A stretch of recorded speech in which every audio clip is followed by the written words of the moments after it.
And greetings, everyone. Welcome to the Apptrepreneur Show. I am your host, Kevin, the Apptrepreneur, and this is where you come for your daily dose of app news, technology discussion, gig economy, and sometimes even a little bit of entertainment. So thank you for joining. For everyone who's watching live, thank you so much for watching live. I am grateful to have you here. Please do me a favor, hit that thumbs up button, and hey, here's the other thing. If you have a question or a comment about anything we're going to talk about today, feel free to share that question in the chat section. I might not be able to get to it right away because we have like a list of things to discuss first of all, but we will get to as many of those things at the end of the video. However, before we get into the nationwide news, let's talk about some personal news. And in fact, let us talk about someone who is near and dear to our heart in the rideshare community.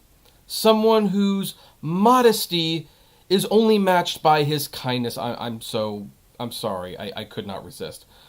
But I'm talking about Geo, the artist formerly known as the Rideshare Revolution. Now he is known as American Gigolo, which, I'm not going to lie, I think that name's actually kind of awesome.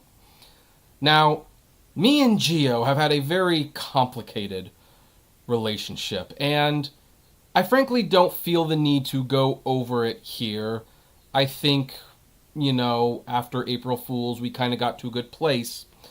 And I frankly wasn't even watching his channel anymore, although I was aware that he's now doing Robinhood stocks and he's not doing as much rideshare. But somebody sent me this video that he did fairly recently. It's entitled, "Ma Needs a New Liver." Now, I think this person sent it to me because they were hoping, maybe they assumed, I don't know, that I would take some perverted joy in this or something, but I don't. What is happening right now is Geo's mom is sick, and she needs a liver transplant. But, at least from what I understand, and I might be getting some details wrong, I only watched the video once.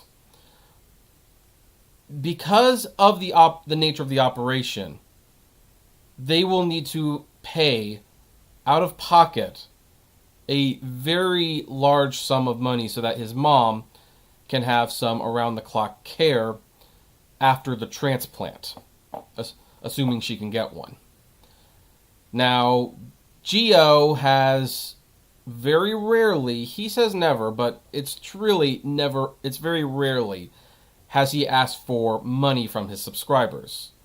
It's like he doesn't typically ask for donations, he doesn't pimp his Patreon page. I don't know if he has a Patreon. He did ask in the comments, the community tabs once, what kind of features you would like with the YouTube members page, which is fine. I don't have any issue. If you want to promote yourself and ask for donations from your fans by offering them incentives, that's perfectly valid. If you don't feel comfortable doing that, that is also perfectly valid. But for the most part, he has not. But he is coming to us, to everyone, to ask for a little bit of money to help with his mom's liver transplant and the great costs that come with that. And even though me and him have a complicated relationship, you might even say it's a little testy at times. I personally have never hated the guy, except when he, causes me a lot of stress. Otherwise, I've never hated him personally. And I don't want this happening to anyone's mom. This is his mom. These are all human beings, and this is a very, very unfortunate situation. So, Geo's sister, not Geo himself, has created a GoFundMe. They need about $25,000 to pay for whatever needs to be paid for. You can already see people like the Lone Rideshare donating money. And Veronica Tarago is struggling from cirrhosis of the liver. She was diagnosed approximately 9 years ago and has been in and out of the hospital since then. We now have received words from the doctors, and we will begin the process of finally getting her transplant. Timeline is about 6 to 9 months out. There's some paperwork and multiple tests, but ultimately this is what they feel they need. Now, I'm sharing this not only because I want to give everyone here a chance to help his mom, but I'm going to also make a donation. Now, I'm going to cut away because I forget exactly how. Okay, so that's fine. So I can't do much right now, to be perfectly honest. I have been hit by the coronavirus. I've lost a lot of money, but I'm going to give something, and I'm going to give GoFundMe a tip because why not? GoFundMe, I think, provides a valuable service, so I don't mind doing that. Now, let's continue, and this is where I have to go away because I need to, I cannot be showing my payment information. So I'm going to select my card.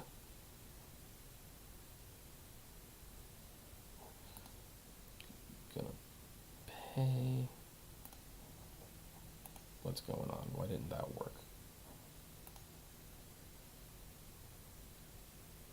I don't know why it's not continuing. There's an error with your request. I don't know what's... Well, let's do this. Let's just do the... This is why I'm not... Hold on one second, am I? Yeah, okay, it's not being shown. See, I actually have to put in my card information, and I don't want to do that live. So, there, just to let you guys know, there you go. I have made a donation, and I'm going to also give a comment. Hope your mom gets better, and I hope this small donation helps the Apptrepreneur. I don't know how he's going to respond to that, but there. I have given $25. So if any of you out there have a few extra dollars, even if it's just a couple, these expenses with the hospitals can be really, really stressful. So I encourage you to give. So there you go. And I guess we can get on with the show. Oh, by the way, hey George, hey Teddy, hey Andrew, hey RJ, hey Low Roller Scratcher, and hey Steven. I'm glad to see you all here. So now then, with that said, let's move on to main topic number 1. And our first main topic involves Lyft. Now, kind of a yearly feature on this channel is whenever we talk about rate cuts, almost like clockwork, once in a while, there'll be a year that comes by where we do not have a rate cut. And I thought this would be one of them because, the coronavirus has, ravaged the economy. It's really done a number on gig workers. So you would think that there would be no rate cut. However, that might not be entirely true. As Roger, one of my viewers, has sent me, at least in Las Vegas, Lyft is changing the rates again.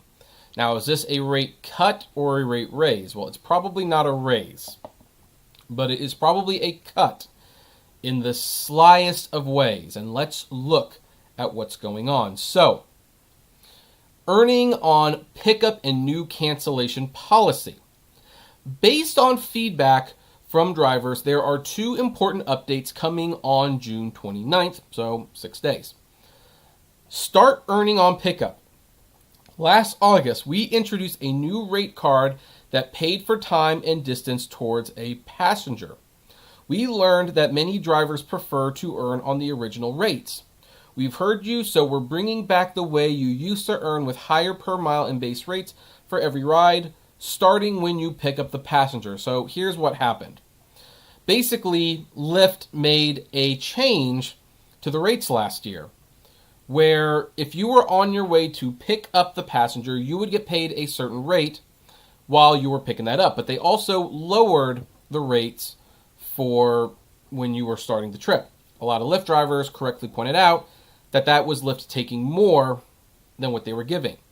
Now, Lyft has said they've gone back to the original way. Now, interestingly enough, I think that was a good thing for Lyft to do. I think Lyft should be paying you something for being on your way to pick up the passenger.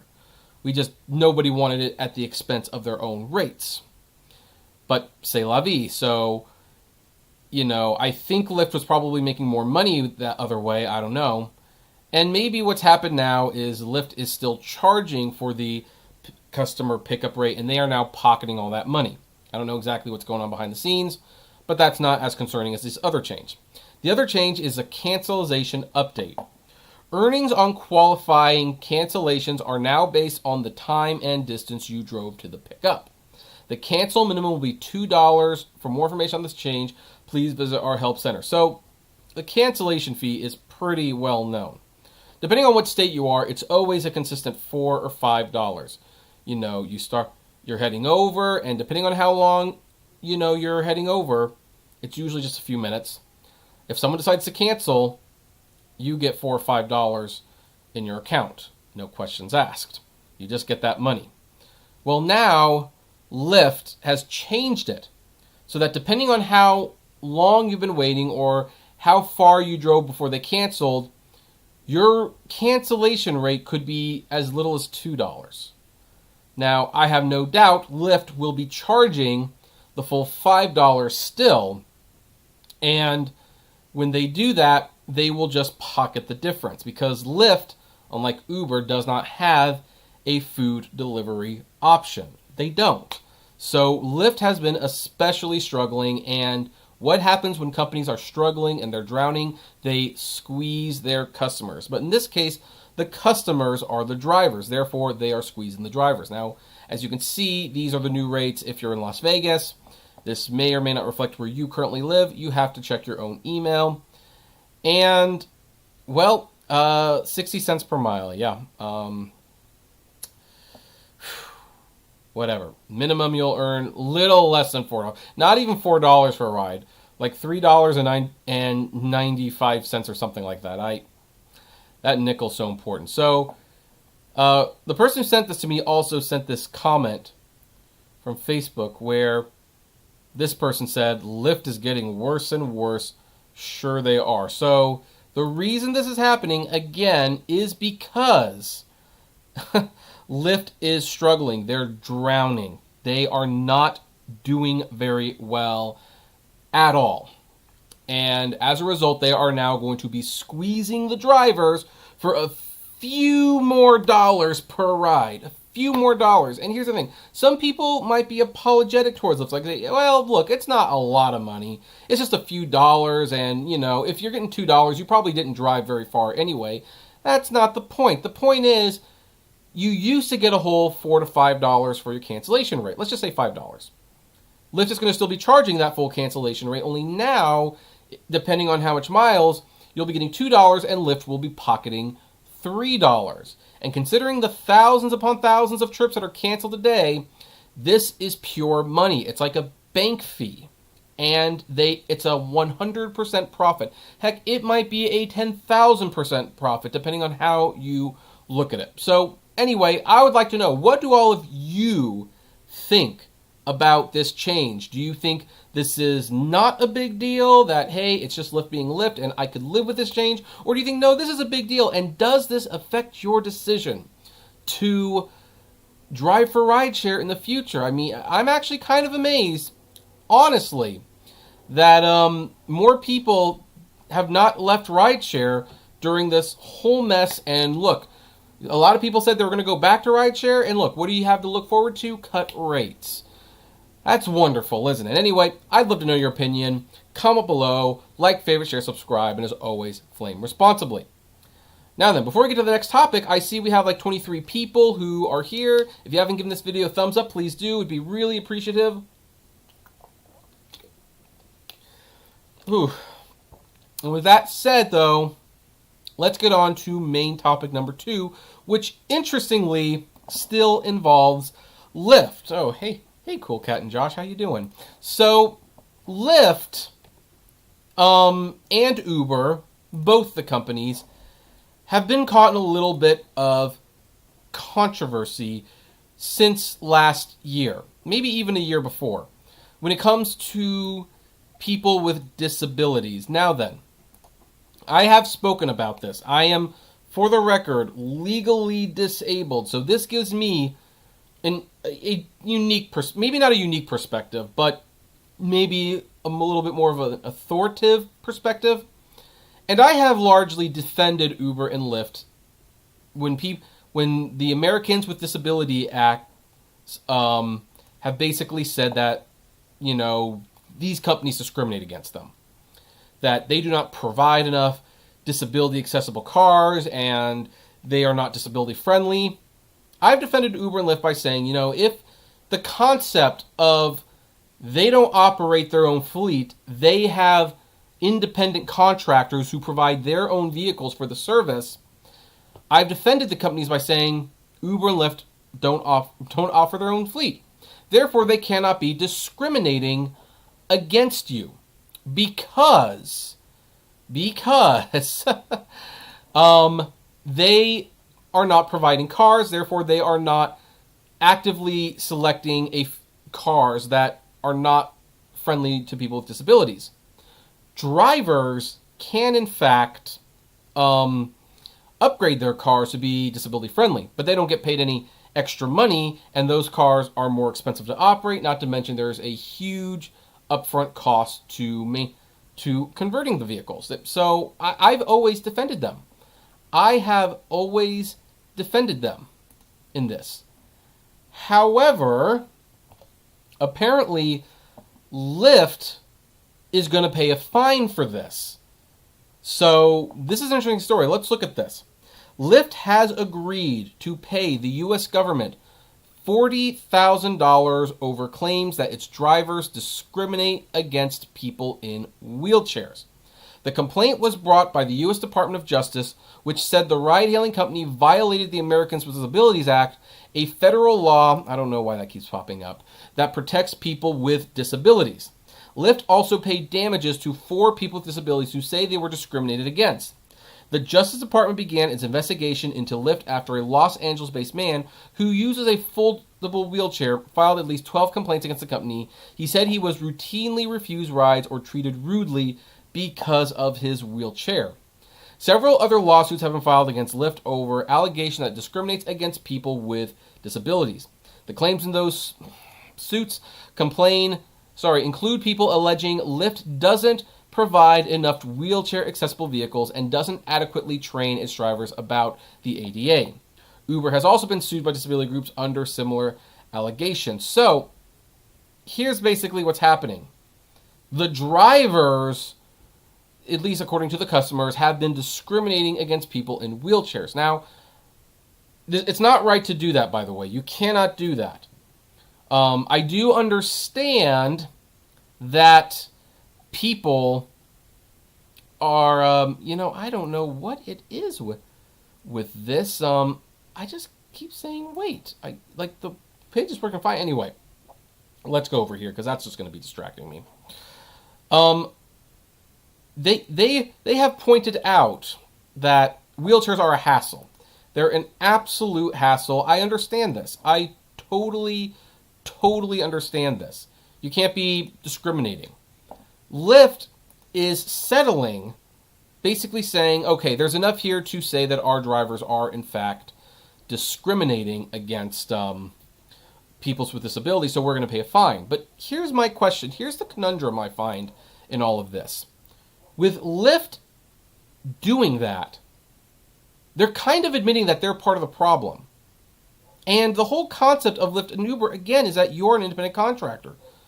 I think Lyft could have made a realistic argument that, hey, we provide the platform. We don't provide the cars. The drivers are not employees. They are their own business, like we've been saying for years. And as their own business, if they discriminate against you, you need to sue them, not us. Of course, on the other hand, Lyft and Uber does not provide information for customers to sue the drivers. So then it kind of falls back on them again. It's an interesting dilemma that Lyft has found themselves in, and I kind of wonder what this settlement might mean. Because now Lyft has kind of, like I said, in a roundabout way admit that they're part of this problem. And I kind of wonder if that's not going to come back to bite them should the Americans Americans Disabilities Association decide to go after them again, saying like, hey, you kind of admitted to this the first time. Maybe you'll admit it again. I don't know. But anyway, I would love to know what you all think about this. Do you think Lyft did the right thing? Do you think Lyft should have paid that fine? Or do you think, no, Lyft did not do the right thing, they should have fought this, and Lyft was not justified in paying that settlement? I would love to know. Comment below, like, favorite, share, subscribe, and as always, flame responsibly. And with that out of the way, let's talk about main topic number 3. And our third main topic involves our favorite stock trading app, Robinhood. Robinhood has been adding new features ever since the pandemic started to make investing in things easier. They have added a feature where you can buy fractional shares of a company. They have also decided to add a new feature called DRIP. Now, what is DRIP? DRIP is dividend reinvestment, a great way to grow your holdings over time. With dividend reinvestment, you can automatically reinvest cash dividends back into more shares of the company you own. Check out this article to learn more about dividend reinvestment, yada yada. So here's what I'm going to do. First of all, I'm going to explain what dividend reinvestment is, and then we're going to show how you do it on Robinhood. So dividend reinvestment, like most people don't realize this. If you're buying and selling stocks like a gambler, and you're buying a bunch of shares of stocks just to sell them at a higher price a few days later, this might not really matter too much to you. But if you're doing a long-term investment strategy, most of these stocks will pay dividends. For each share you own, you will get a dividend. Some dividends pay better than others. Some stocks don't pay dividends at all. But if you get a lot of stocks with dividends, those dividends end up being a fair amount of money at the end of the year. And they give you purchasing power to buy more investments. Most of the stocks I own pay dividends. That's also why certain stocks like Coca-Cola, I will always be buying a little bit of Coca-Cola, because Coca-Cola is a dividend-friendly stock that will never go out of business, and the dividends are always nice. But now with this DRIP, I can now take those dividends and reinvest them into the company, and it will buy fractional shares of stock with those dividends. So let's go to Robinhood. By the way, had an okay day today. Go to dividend reinvestment. Now, before I go, let's make sure that. All right. So you go here to dividend reinvestment, and it's on. And dividend reinvestment automatically reinvests cash dividend payments into additional shares of the underlying stock or fund. These are the companies that do that. Now, I don't want all of them to be reinvested into that company. I don't. But a few of them, I do. So I'm going to be taking the dividends that I do not want reinvested into the company. And now with all of these that are checked, whenever I get a dividend, instead of the stocks going into my account, they will be reinvested into the stocks. So there you go. And we will close this. And let's go back over here before I accidentally show anything else. I'm kind of curious what people's comment. No one said anything about the fact that I accidentally doxed myself. Of course, it was only there for like a second, so you know.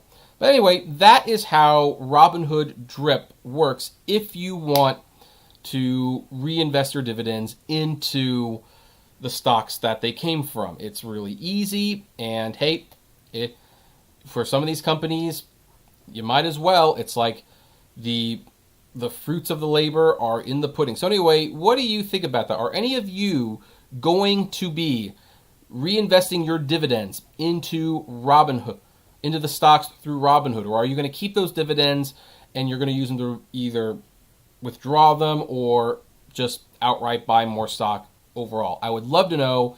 Comment below, like, favorite, share, subscribe, and as always, flame responsibly. Have a good one. Now, before we get to the next topic, I'm going to take a drink. I see 28 people are here. Thank you for joining.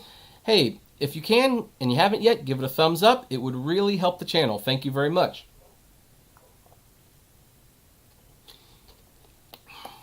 But with that out of the way, let's do main topic number 3, or maybe it's 4. I'll just assume 4.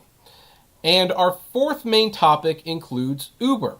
Now, we all know that Uber had a chance to buy Grubhub. They definitely wanted Grubhub, but there were concerns. First of all, Uber didn't necessarily have the cash flow to outright buy them. They had to do a stock exchange.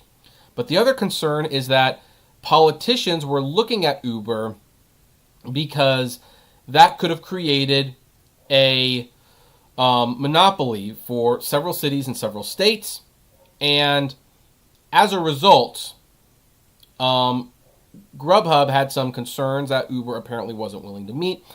And Take24, some other company bought Grubhub.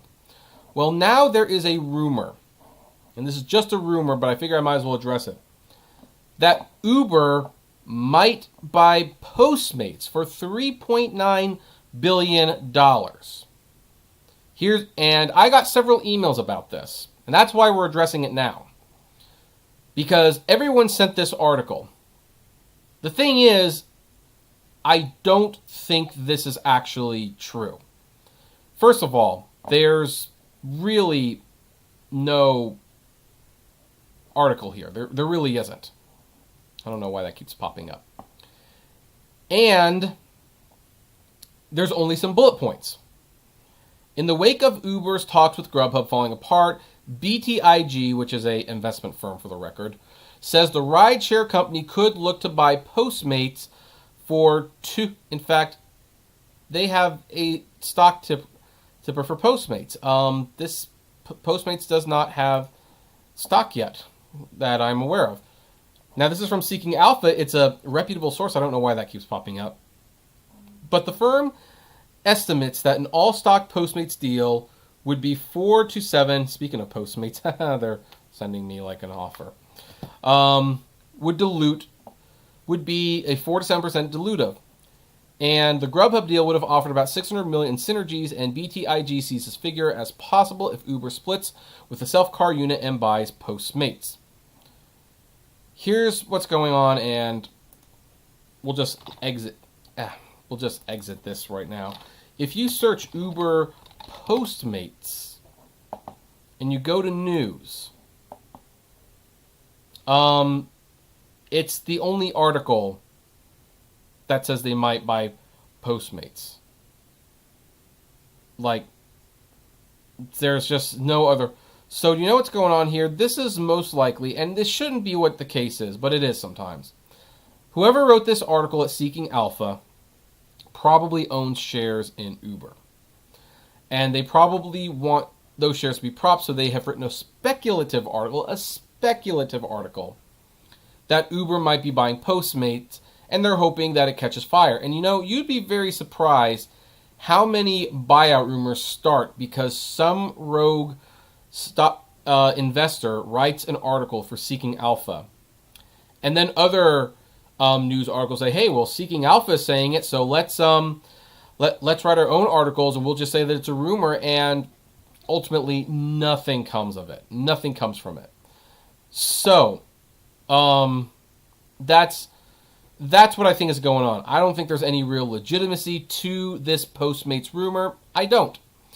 And as a result, well, I think this is a hooey rumor. But maybe I'm wrong, and maybe you have a different opinion. I would love to know. So, comment below, like, favorite, share, subscribe, and as always, flame responsibly.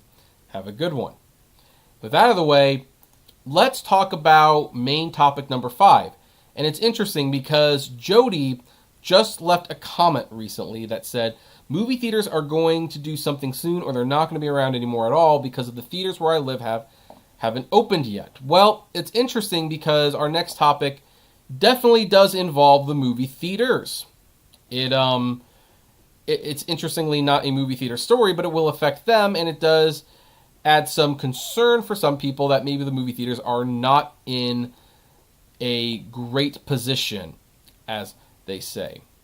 Because according to this article, this dropped yesterday from Cartoon Brew, the newest SpongeBob SquarePants movie has had its theatrical release canceled, and it's being delayed to 2021.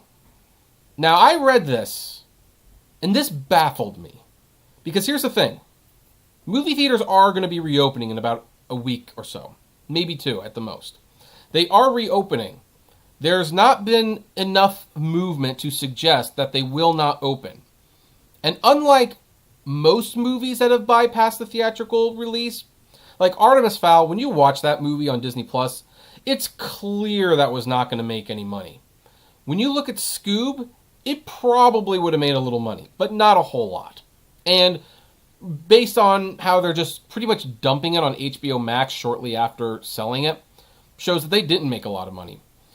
Trolls World Tour might have made money in theaters, but Universal decided to put it on Premiere Video on Demand because all the marketing money had been spent, and had they delayed it, they might have lost more money, so they decided to cut their losses.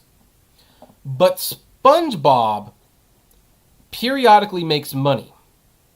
And so I was confused about why they were canceling the theatrical release when the movie theaters were going to be open, when they were going to be the only family film in town. And heck, they're delaying it till next year, but hey, better yet, the movie theaters might be more open. There might not be a 50% cap on the attendance anymore. Why not, right? Until I read a little further down, and I understand exactly why they're doing this. So, here's what the article says. Viacom CBS has canceled the August 7th theatrical release of the SpongeBob movie, Sponge on the Run, and delayed its premiere until early 2021. Now that's kind of weird. If you're going to delay it anyway, why wouldn't you just delay it and put it in theaters? Well, here's why. When it does launch, it won't be in theaters. The film will debut digitally in the US via premium video on demand and then move exclusively to CBS All Access Viacom subscription VOD service. And when I read that, I realized what was going on. CBS All Access is, well, a digital platform for CBS. For a while, you could watch The Big Bang Theory there, but now that's on HBO Max. And I believe that Les Moongrave, that was the name of the CBS executive who launched it, this was going to be his legacy. He wanted CBS All Access to be a Netflix competitor. They had CBS All Access out before Disney Plus was out, but the platform, frankly, does not do very well. It sees a spike in subscribers whenever there's a new season of Star Trek Discovery or Picard. Otherwise, people don't really subscribe to it. Well, Viacom, who I believe has recently reemerged with CBS, has decided they want to make CBS All Access the Netflix killer they believe it to be. And as a result, they are rebuilding the app from the ground up to be like this spectacular place with a lot of great content. And one of the things that's going to be there is pretty much the entire series of SpongeBob SquarePants. You look at this article. In addition to the film, CBS All Access will soon offer all prior seasons of the SpongeBob SquarePants TV series. And, well, Mark DuBois, the chief digital officer, said, This film launch will be perfectly timed with our continued expansion and planned rebranding of the service in early 2021, as we welcome SpongeBob and the gang from Bikini Bottom to the service in the biggest way possible. So what's going on here is basically they're rebranding CBS All Access, and they need a reason for people to come sign up for the service. And they are placing their bets on SpongeBob SquarePants. What better way to get people to sign up for a service than to give them a new movie that people want to see? Because here's the thing. I have no doubt this movie would have been financially successful. But CBS All Access has been around for a long time. A few years at least. It's never gained the traction they felt it should have. And it's probably never going to gain the traction unless they do something drastic. I believe they look as like, okay, people will pay money to see this movie in theaters. But we also know that they would pay to see it, period. So why don't we put it on the service, and that will get people to subscribe to CBS All Access. So we'll lose a little money in the short term, but we will reestablish CBS All Access, and we will reestablish it in the correct way. And here's hoping it's good, by the way, because Artemis Fowl was awful. I mean, me and my wife watch Artemis Fowl, and she rarely says, I don't like that, but she did not like that. And I didn't like it either. But the SpongeBob movies have been a pretty consistent quality. And here's the other thing. The third SpongeBob movie is kind of being seen as a backdoor pilot to that new SpongeBob computer animated series that they're making. So they're killing two birds with one stone. But anyway, that said, what do you think about all of this? Do you think CBS Viacom, or Viacom CBS, whatever they're called, is making the right move? Or do you think, no, they're not making the right move? I would love to know. Comment below, like, favorite, share, subscribe, and as always, flame responsibly. Have a good one. And with that said, well, before we say that, Low Roller Scratcher, I do not care about that topic. I'm just going to say that right now. Don't bring it up. I don't care. But for the fifth topic today, we are talking about Disney Plus. And with Disney Plus, the reason I'm bringing it up is because as we're talking about these streaming services, and we see original movies go to these digital platforms, the big question remains, how do you make money on that? Because here's the thing. It's part of a subscription.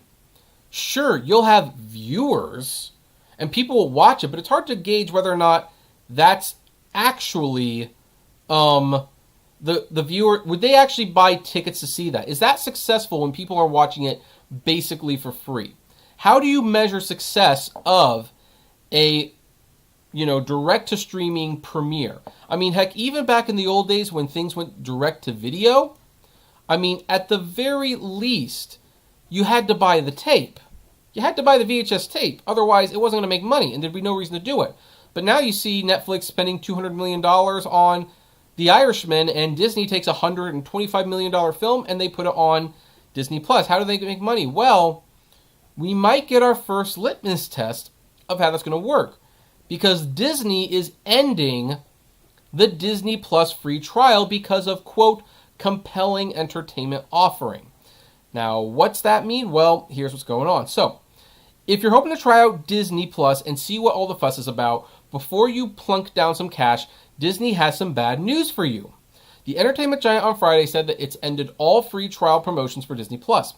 In a statement to CNET, a spokesperson said that Disney's $7 a month subscription, quote, was set at an attractive price to value proposition, and the service delivers a compelling entertainment offering on its own.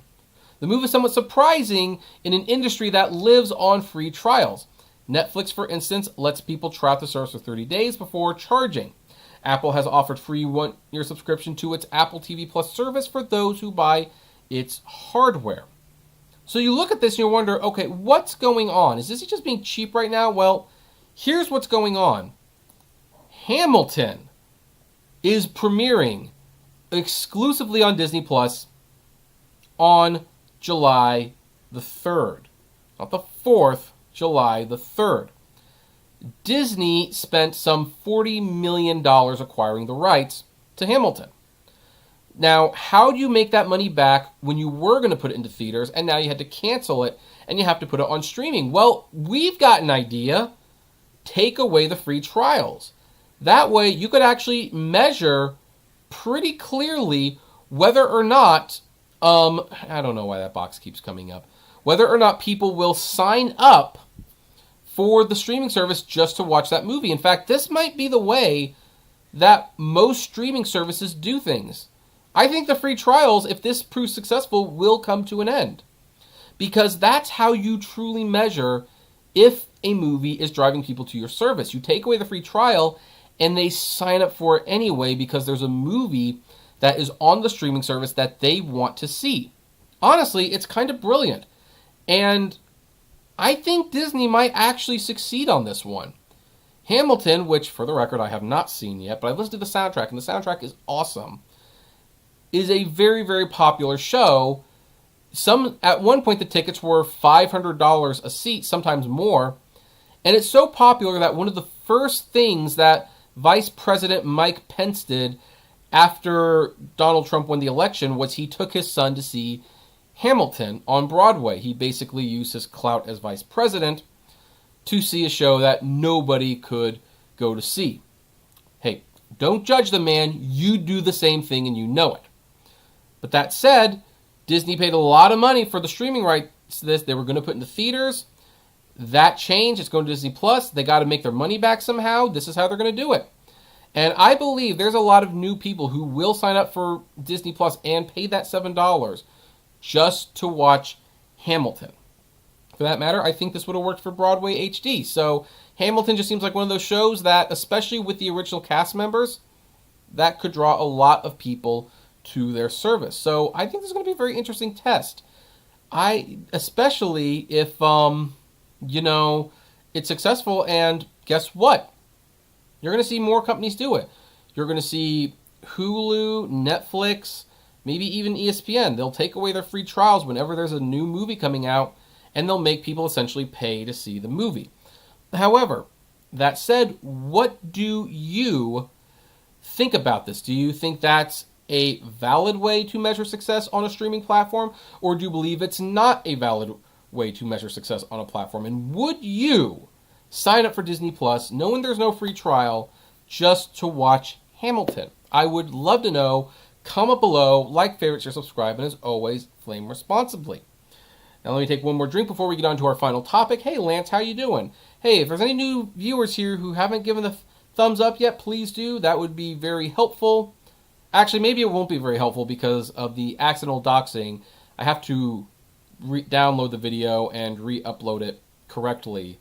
So, I don't know. I guess do what you want, right? That would be fun. That'd be funny. Anyway, so with that down, let's talk about the final topic.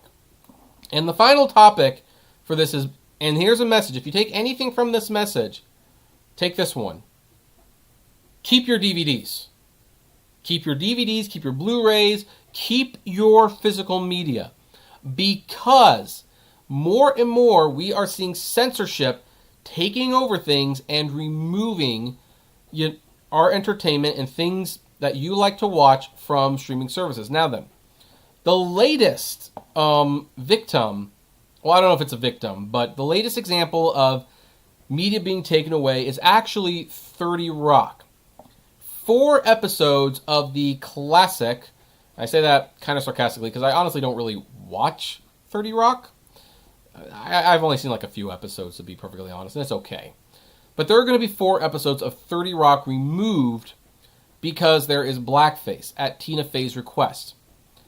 Now, I have not seen these episodes. I do not know the context of the blackface. I believe that if done tastefully and if you're using it to make a point, I believe you're allowed to do whatever you want in the sake of comedy. I mean, you can definitely do it and screw up. And maybe they did. Maybe these episodes were just that offensive. but it really depends how it's used. For the record, not a lot of good reason to use blackface, because it takes a very, very clever person to use it and actually make it work, and that's not very many people. That's really not very many people. But here's the bigger issue that's going on right now.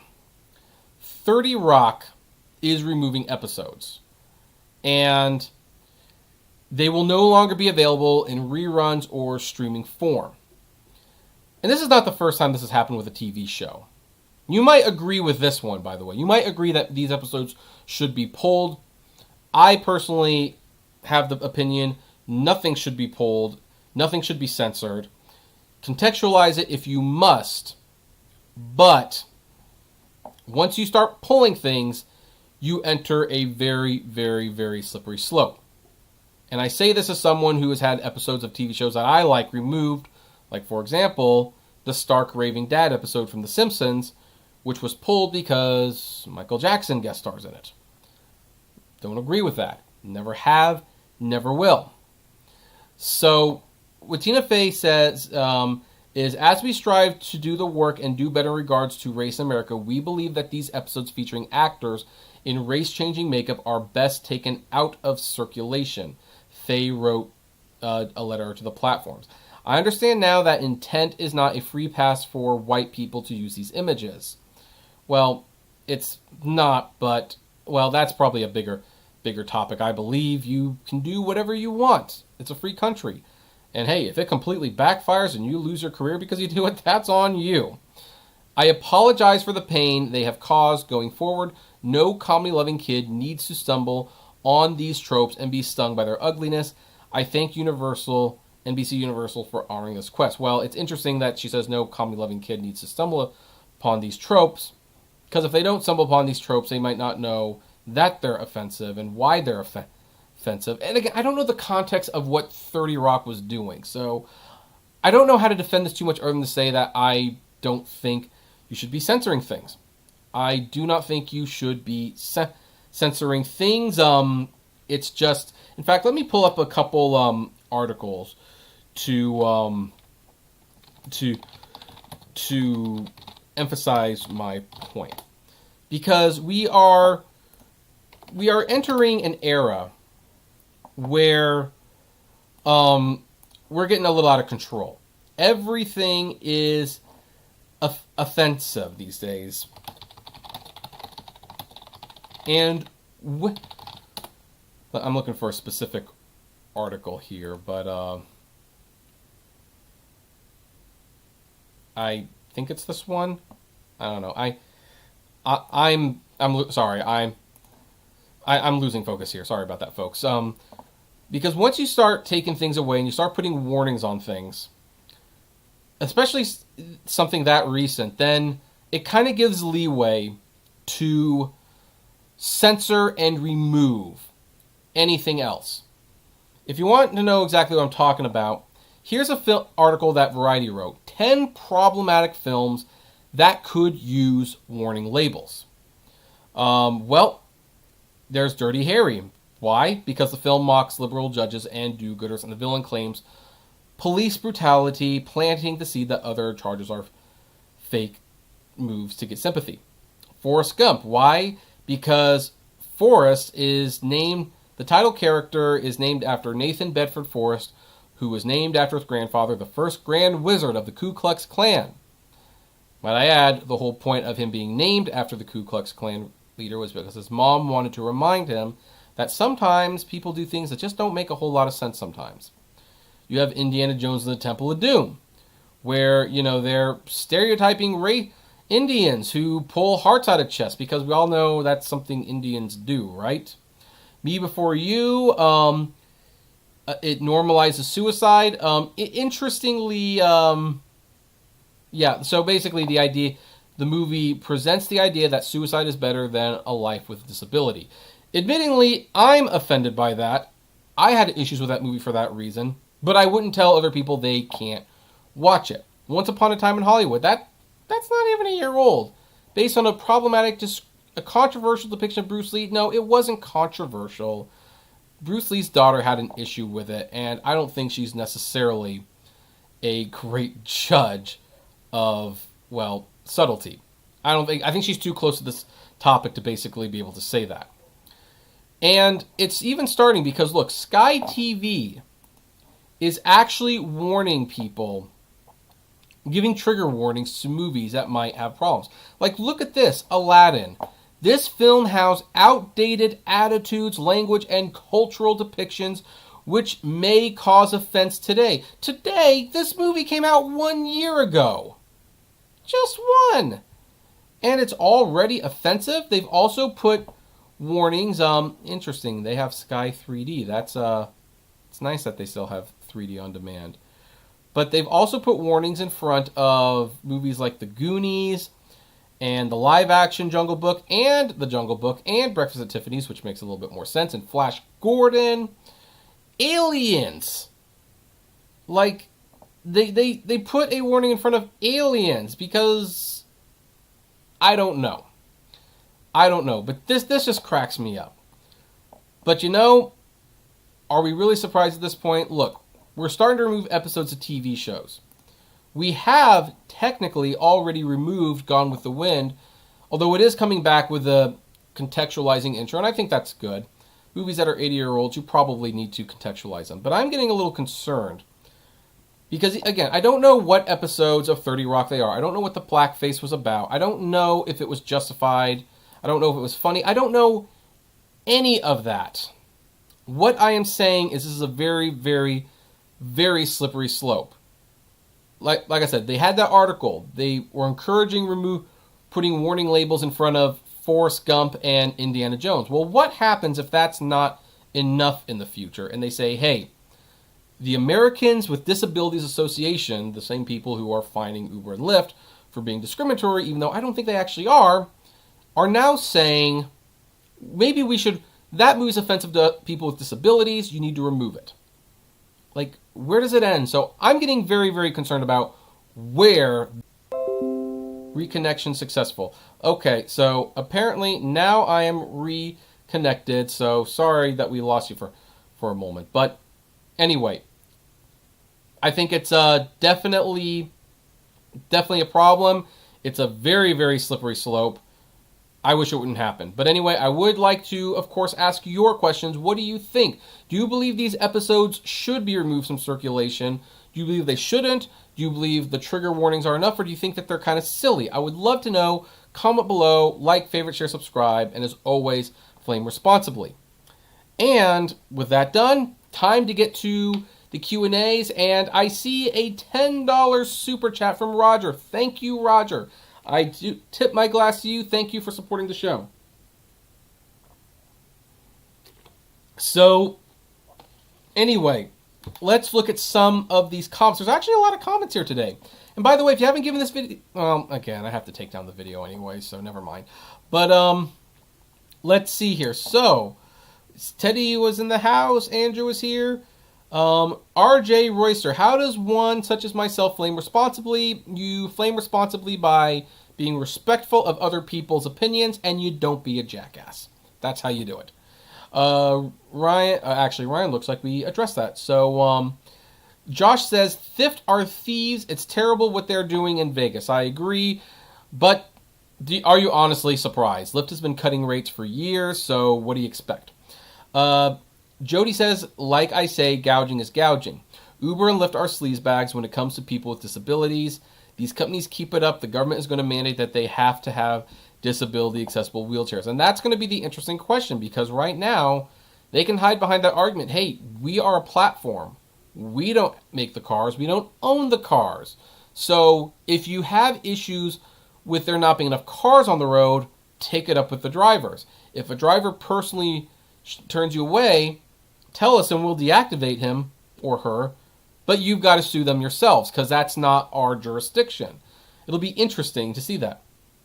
Ryan says, did you see Artemis Fowl? Yes, I did.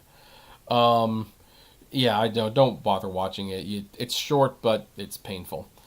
Low Row Scratcher says, people will subscribe CBS All Access for free trial to watch SpongeBob new movie. The end of the month will cancel the account. They might do that, although, again, if the Disney Plus experiment with Hamilton ends up being, well, a success, then I don't think there's going to be a free trial. I think they're just going to say, hey, there's a new movie on CBS All Access. Come subscribe to see it. And I think people will pay it.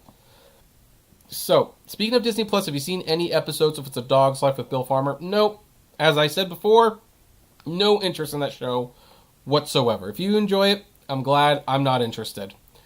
Jody Smith says, you don't measure, it's all BS. I don't know exactly what that was referring to. Sorry. Hey, Lance, how you doing? Let's see here. Ryan says, not really. I definitely think that Disney Plus would be incompatibly better than it is if they ever put full seasons of Disneyland, Walt Disney Presents, and The Wonderful World of Color on the service. Well, they probably would, but they aren't. I answered that with Jody earlier. Lance says, how are you? If you ever come to Las Vegas, let me know once the pandemic gets better. We are planning on going to Las Vegas whenever Barry Manilow is doing shows again. Because Katie's birthday gift got canceled, so we have to make that up. Yeah, and obviously there's some shorts that won't appear on Disney+. Low Roller Scratcher says, they are trying erase history. No one was offended in the old show. If you got offended a couple of episodes, simply don't watch the show. I do agree with that. I mean, what's really strange is, like, look, if this was like a show that was like 60 years old, I could really understand what's going on. If it's a movie that's 80 years old, like Gone with the Wind, look, I'm not going to tell people not to get offended. Some things were offensive, but I have to imagine it couldn't have been that bad if 30 Rock is just a few years old. I don't know. It's going to be... I don't have any context, but this whole censoring and this trigger warning thing, I think, is getting way out of control. So, Jody says, all the racism has gotten out of control, and it's just beginning use as a crutch, saying, well, we can't have this, we can't have that, and certain liberties are being wrongfully taken away. To a certain extent, I do agree with you. Not to get too much into it, but I heard from, Sean Davis, is that his name? Or Sean King. He basically put out a tweet that, of course, started going viral, and people supported it, that all statues and depictions of Jesus who were white should be taken down and replaced with black Jesus. Now, for the record, I have no issue with black Jesus. In fact, black Jesus is probably, historically, way more accurate than white Jesus. But make new statues of black Jesus. Don't tear down old ones. Because you know what's going to happen once they tear those statues down, they probably won't rebuild them. So, and my question before you even do that is the people complaining, are they even Christians in the first place? Or is this just an argument they want to make? I don't know. So anyway, let's see here. So, let's see here. Ryan says, or is it available to purchase? Have you ever seen the 1957 film, The Light and the Force? It's a Disney film about Indians, and one of the main characters is a slave. It doesn't currently have a DVD print. I'm sure that's by design. And he also says, I never saw Aladdin except for the video you did on your vlog channel. And, yeah, I mean, look, Ryan, you and me would definitely prefer more vintage Disney stuff, but it's not a priority for Disney right now, so keep your DVDs. They're more about Marvel and Star Wars. And Lance says, I'm good. That is cool, Kevin. Awesome. And Roger says, call me when you go to Vegas. I will take you to the best sushi in town. Well, I may take you up on that offer. Who knows? Well, anyway, that is the end of the comments. Thank you once again for joining me live and having this discussion. This video will unfortunately have to come down, but I will re-upload it with certain stuff removed in like an hour, and of course tomorrow all the individual topics, in case you missed some, will be available as individual segments on this channel as well as my Apptrepreneur Vlogs channel, which if you have not subscribed to that yet, feel free to do so. In the meantime, thank you for watching, and I will see you next time. Actually, I will see you tomorrow, I believe, because we're doing this a lot these days. Take care.